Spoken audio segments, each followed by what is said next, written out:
सर्दी का मौसम था। रात को 10 बजे राहुल अपने दोस्त राज से मिलने इलेक्ट्रॉनिक शॉप पर आता है। राहुल एक मेडिकल स्टूडेंट रहता है। वो रात को फ्री होने के बाद रोज अपने दोस्त राज से मिलने आता है। आज भी वह अपने फ्रेंड्स के साथ कॉफ़ी शॉप पर कॉफ़ी का मजा ले रहा था कि अचानक उसकी नज़र सामने बने घर की खिड़की पर पड़ती है। सामने के घर में एक बहुत ही सुंदर लड़की अपनी खिड़की पर खड़ी होकर बाहर का नज़ारा ले रही थी। उसका नाम खुशी था। राहुल को उसे देखते ही पहली नज़र में प्यार हो जाता है। वो उसे प्यार भरी नज़रों से देख ही रहा था कि अचानक खुशी की नज़र राहुल पर पड़ती है। दोनों की नज़रें एक दूसरे से मिलती हैं। दोनों अपनी नज़रें हटा लेते हैं। खुशी खिड़की बंद करके अंदर चली जाती है। अब तो दोनों बाहर मिलने भी लगे थे।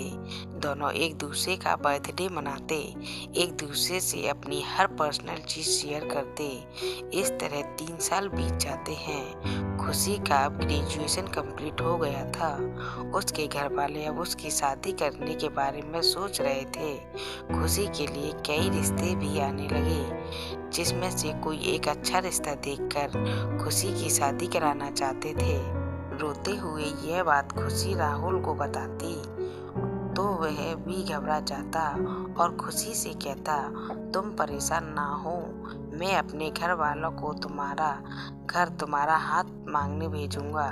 राहुल अपने घर में अपनी मम्मी से इस बारे में बात करता है तो उसकी मम्मी फौरन मना कर देती है और कहती है कि तुम्हारे पापा इस शादी के लिए कभी नहीं मानेंगे। अभी तुम पढ़ाई कर रहे हो, आगे तुम्हें डॉक्टर बनना है। तुम जानते हो ना कि तुम्हारे पापा कितने सख्त हैं। वो मेरी और तुम्हारी जान ले लेंगे, लेकिन कभी भी इस रिश्ते के लिए हाँ नहीं बोलेंगे, क्योंकि वो लव मैरिज के खिलाफ हैं। और अभी तुम्हें डॉक्टर भी बनना है। राहुल अपनी मम्मी के सामने रोता है, गिड़गिड़ाता है, लेकिन उसकी मम्मी मजबूर रहती है। वो कुछ नहीं कर सकती। हार मानकर राहुल खुशी को यह बात बताता है तो वह जैसे टूट सी जाती है। खुशी राहुल से अपने प्यार की भीख मांगती है, पर राहुल मजबूर रहता है और खुशी से कहता है कि तुम मुझे भूल जाओ। खुशी डिप्रेशन में आ जाती है। फिर कुछ दिन बाद उसके घर वाले उसकी शादी फिक्स कर देते हैं। इधर राहुल का रो रो कर बुरा हाल रहता है, इधर खुशी सदमे में रहती है। राहुल कहता है कि ठीक है। अब तो राहुल का रोज शॉप पर आना जाना होने लगा। वो राज की शॉप पर बैठकर रोज उस लड़की की एक झलक पाने को तैयार रहता। कभी कभी तो खुशी उसे खिड़की पर दिख जाती और कभी नहीं। इस तरह कई हफ्ते बीत जाते हैं और खुशी को शक होने लगा था कि राहुल उसको देखने के लिए सामने बैठा रहता है। राहुल खूबसूरत और हैंडसम लड़का रहता है, लेकिन अब खुशी भी उसकी तरफ आकर्षित होती है। एक दिन राहुल रोज की तरह शॉप पर बैठकर कॉफी पी रहा था कि तभी खुशी खिड़की पर आती है। राहुल की नज़र खुशी पर पड़ती है तो खुशी उसे देखकर मुस्कुरा देती है। राहुल उसकी मुस्कुराहट देखकर बहुत खुश होता है और इशारों में उससे नंबर मांगता है। वो एक कागज में अपना फोन नंबर लिखकर खिड़की से रोड पर फेंक देती है। राहुल उसका नंबर फोन में सेव कर लेता है और खुशी को मैसेज करता है। खुशी भी उसकी मैसेज का रिप्लाई देती है। इस तरह दोनों की रोज बातें होने लगी। राहुल मेडिकल कॉलेज क्लास करने जाता है, तब भी उससे बातें करता है। शहर से बाहर एग्जाम देने जाता है, तब भी वो खुशी से कॉल या मैसेज करके बात करता है। इस तरह दोनों की दिन ब दिन नज़दीकियाँ बढ़ती ही जाती हैं।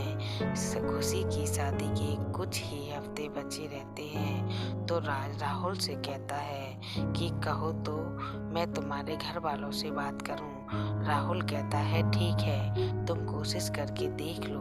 राय दूसरे दिन राहुल के घर जाकर उसकी मम्मी को समझाता है, लेकिन उसकी मम्मी नहीं मानती। राज कहता है कि आंटी आप मान जाइए, मैं अंकल से भी बात कर लूँगा।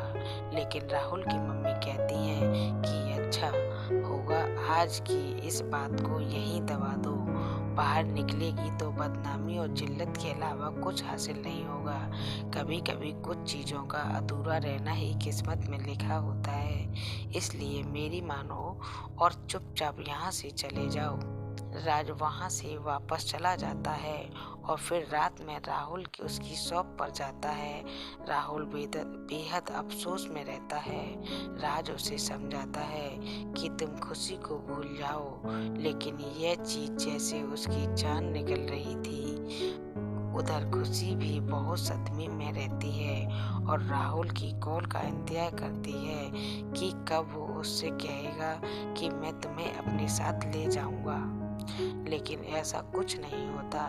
राज खुशी को कॉल लगाता है और राहुल की भलाई के लिए राहुल से कहता है कि तुम उसे बता दो कि तुम उससे शादी नहीं कर सकते, तुम्हारे घर वाले इसके लिए राजी नहीं हैं। राहुल रोते हुए खुशी को आखिरी अलविदा कहता है। खुशी भी एकदम टूट जाती है। कुछ टाइम के बाद खुशी की शादी हो जाती है। धीरे धीरे वह अपनी शादीशुदा लाइफ में बिजी होने लगी है।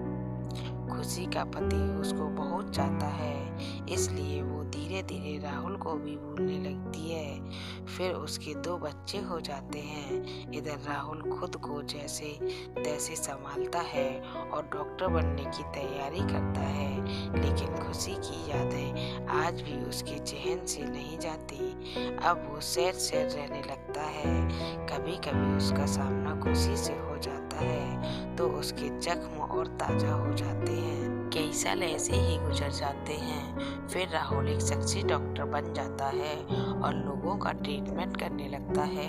वो हॉस्पिटल भी संभालता है और खुद का क्लिनिक भी। इस तरह वो अब खुशी को भूल जाता है। हॉस्पिटल में उसकी दोस्ती एक डॉक्टर से हो जाती है जो उससे बहुत प्यार करती है।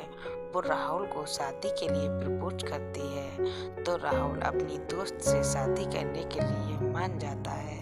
वक्त के साथ राहुल के घर वालों की भी सोच बदलती है और वो खुशी खुशी उस डॉक्टर लड़की से राहुल की शादी करा देते हैं। इस तरह राहुल अपनी मैरिज लाइफ में खुश रहने लगता है। मोरल, इस कहानी doctor love story in Hindi से हमें यह सीख मिलती है कि जिंदगी किसी के लिए नहीं रुकती। वक्त के साथ गहरे से गहरे जख्म भर जाते हैं।